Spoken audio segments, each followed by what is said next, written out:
A good car radiator is vital to the operation of your vehicle, being it is the device that removes the heat from the coolant. Without it, your car would quickly overheat, causing the engine to begin destroying itself.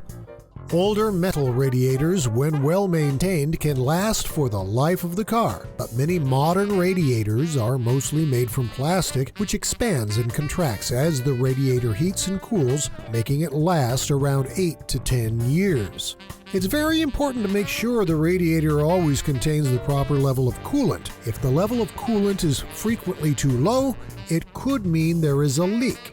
Another problem is with a thermostat that regulates coolant flow. Thermostat problems will cause frequent overheating, which is a problem you should have checked out as quickly as possible. Extended overheating can cause a great deal of damage to a car radiator as well, especially if the coolant leaks out because of a hole in the radiator that can't easily be fixed. Another thing that can damage your radiator is, of course, a front-end collision. If something hits you head-on, it will damage and possibly destroy your radiator. Having a good car radiator is a must. Without it, the vehicle won't run. It's as simple as that.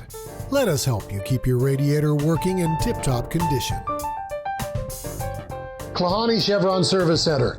They're in the Klahanie QFC Shopping Center on the Plateau in Issaquah. They're also online at KlahanieServiceCenter.com.